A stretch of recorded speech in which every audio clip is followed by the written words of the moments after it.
Good morning, everybody. Thank you so much for coming out this morning for this festive occasion. We are very happy and grateful to have the great governor of the state of Connecticut with us, Ned Lamont. Thank you, Governor, for taking time out of your very busy schedule to be with us. They can hear me. If they're not on, so be it. As my mother would say, it's a glorious summer day. The governor brought good weather with him. We're very excited. I'm not going to take too much time because out here in the sun, it's sort of like the Sahara this morning. But we wanted to take this opportunity to celebrate, I think, a project that is really something that's going to benefit our town, our community, the Enfield Express. We're going to open it today, Governor, much like the governor opened the state of Connecticut, and it shows we are all back in business. This idea we worked on for about a year. This was a former bank building, Governor, and it is part of a plan we have adjacent to Town Hall and behind us to do a Higgins Park with a poolscape, indoor stage and performance center with basketball hoops, and it moves right down to the Connecticut River where the governor's been instrumental in attempting and assisting us in getting a train platform. He told me next time he comes, he wants to take the train from Hartford. So we'd like to accommodate him. But no, we started this project about a year ago, and as you know, ideas and dreams and visions are kind of easy to do. It's the hard work of making them a reality. So I would like to take this opportunity to thank our staff, from Public Works to IT, our Assistant Town Manager Kasha Perciello, who headed this up, Deb McCarthy, who was sort of the field general with all of our IT, our town attorney, cracking the whip over these last few months because, like the governor, we may have been closed down for a period, but we didn't stop working for the people of Enfield like he didn't stop working for the people of Connecticut. And this is something that shows that to our citizens. So what it's going to enable, in a thumbnail, we looked at it a year ago because it's 2 acres on the potential park, has a lot of parking. We were going to move town offices from another location, an older building, so that we can avoid some costly repairs, almost $1 million, move staff here, have parking for the new park. And one of the impediments became, first, COVID-19 interrupted our plans. But also, one of the things about this bank was the cost of retrofitting it was taking down the drive-thrus, removing the vault, and also the night depository. So that impediment, as it were, we thought, I told the governor I share his insomnia in the early morning hours, and one morning I said, wait a minute, drive-thrus, depositories, oh my goodness. We could do drive-through services for our people, be contactless. We've got a lot of people who like to pay their taxes in person, who like to come in and visit with our town clerk staff and get their dog license. So with this, they're going to be able to do that. They're going to be able to keep the kids in the car and their dog, Governor, and drive through. Interestingly, we're doing this opening this morning with the ribbon cutting. Monday is the grand opening for all of the services. And we've already had 15 people try to drive through this morning, and we had a veteran of World War II, 79 years old, who came to use the depository, and he was very proud to tell me he still does 400 sit-ups a day, Governor. So I think it's going to be a great accomplishment. It's going to be part of a much larger plan. The governor came here last September to get to know us, to walk through Thompsonville. He shares our vision for Enfield, Connecticut.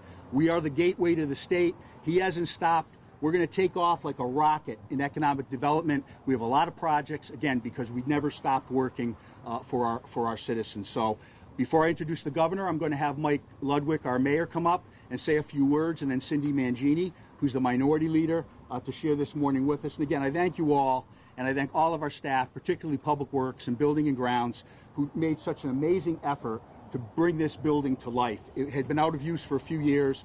Little cobwebby, little decrepit, and they spruced it up, and I think they did a marvelous job. So I thank all of them, all of our staff, and I'm happy that we'll be able to provide this incredible service to the residents of Enfield.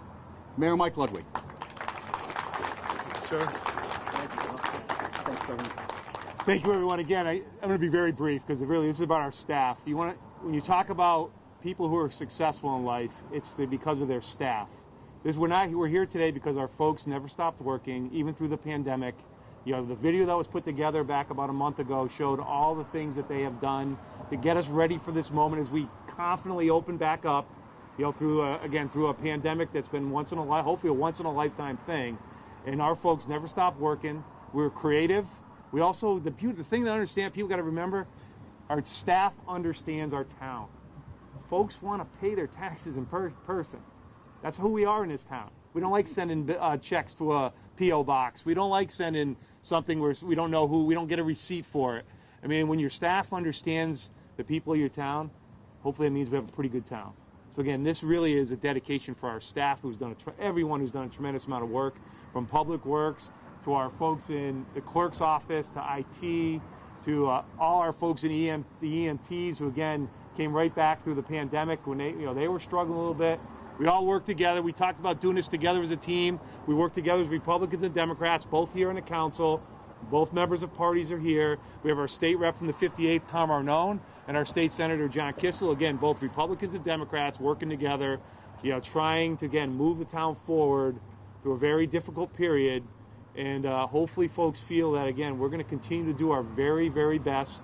We're going to work with people. Again, we may hit some bumps in the road. We may disagree. But we're going to move forward, and we're going to continue to try to do the very best for every single person in this town. We've been, as our town manager said, we were on every call with our director, our health director, Patrice Solik, working with our 10-member towns. Again, really through the mass distributions, everything that we've been through in the last 3 months. Again, I think you have to give the governor credit for being nonpartisan, trying to be fair, and managing through what, again, I'm sure when he ran for governor, he didn't expect to be doing. This is the second time he's come to Enfield. And of course, we're very proud of that because, as Chris has said, this is the beginning of what we will open up to eventually the train station and opening up the beautiful northern part of the Connecticut River for folks who are into nature, a little economic development, all those things that make your life, your health, what we really want to do. And again, it's multiple different versions. It's an honor to have the governor again back here in Enfield. He's welcome anytime, as we told him back in the fall.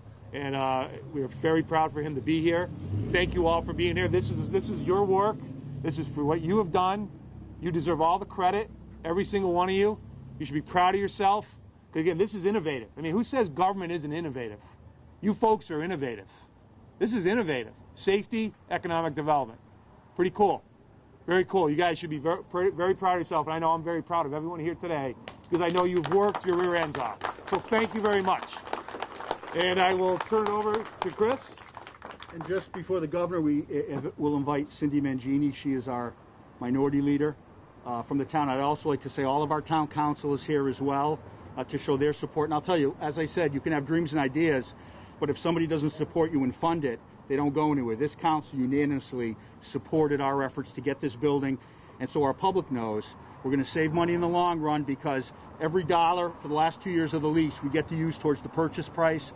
We're also working with the federal government, Build America, to be able to get, hopefully, funding to pay for this building and other portions of our Higgins Park plan. So with that, I give you Cindy Mangini. Thank you, Mr. Town Manager, and thank you, residents of the town of Enfield, for having faith and confidence in our town, our staff, for allowing us to go forward with this innovative, thinking out of the box solution to our addressing the pandemic. This is going to be very helpful for people. As our mayor said, in Enfield, we like personal, we like face-to-face. We really are not all that thrilled about the mail and, having things go in a non-personal fashion. And again, like our town manager said, this is a win-win. This is going to be a money saver in the long run.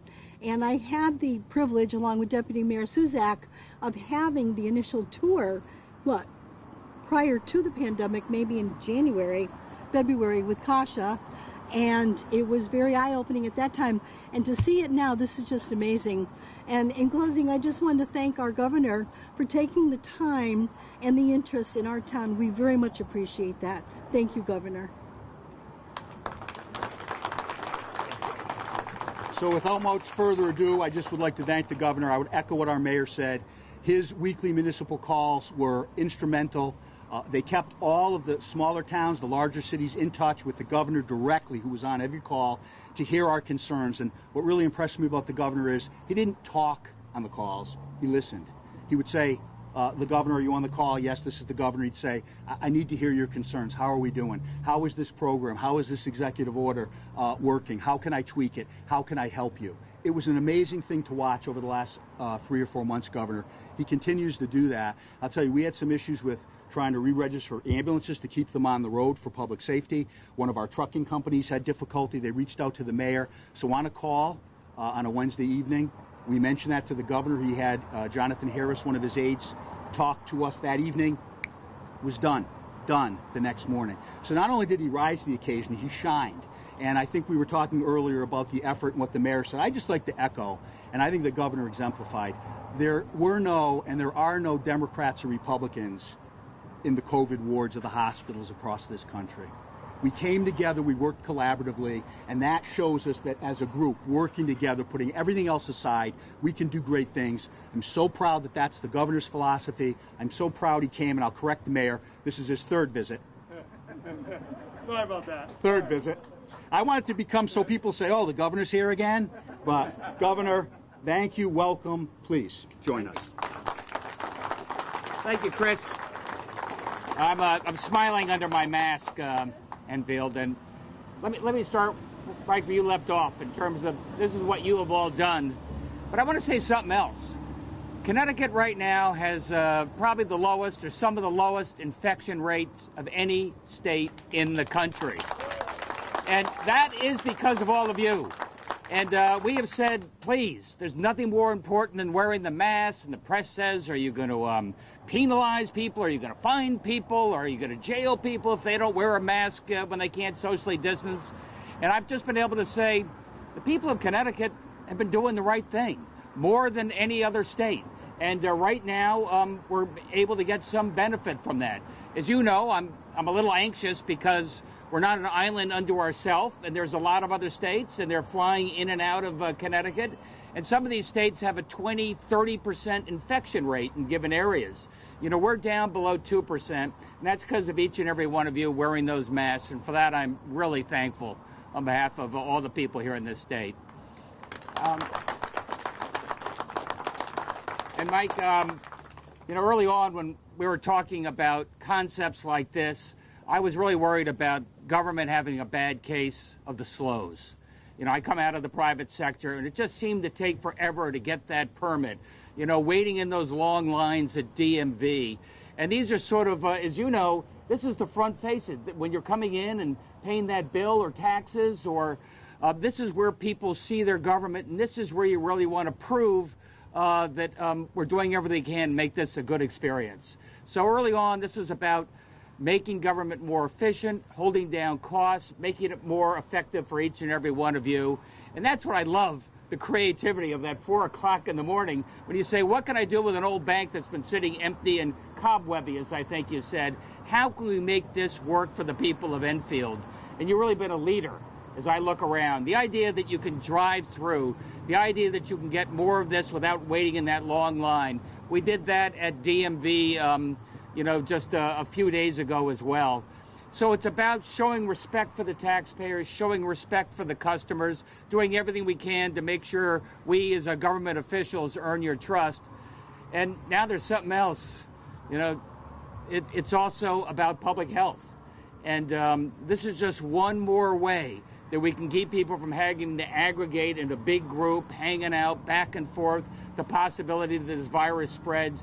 Everything we can do to make this easier, everything we can do on a drive-through basis. We're doing it here in Enfield at the town level. We're doing it at DMV, and we're trying to spread this across the state. This may be, you know, part of a new normal, but it's a good thing too. And you know, some people say we're the land of steady habits, a little slow to adopt new things. Not in Enfield. I love the fact you're taking the lead on this. What a difference it makes. Hey, nice to see you, everybody. I really love being back here. It's this state is coming back. This state is coming back. You know, we were hit pretty hard. You know, first the economy, then hit pretty hard. You know, by COVID, hit harder than just about any state in the country. And look how far we've come, thanks to each and every one of you in 90 days. Keep it up. Thanks, everybody.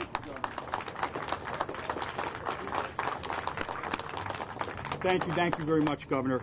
And without further ado, it's been sterilized, so I won't touch it. If you would do the honor of taking these scissors and cutting the ribbon for us. There we go. Is this going to work? I hope. It does. Thanks, buddy. Thank you, Governor. Sterilize those. Yeah, sure. Yeah. Well, that concludes the public portion of our program. I thank you all for coming. I thank the governor. We're going to give him a little tour inside and try to keep our social distancing. I'm getting older. I'll try to remember to keep my mask on. And thank you all. God bless you all, and God bless America. I'll be back for a few minutes if you want. Just a few minutes.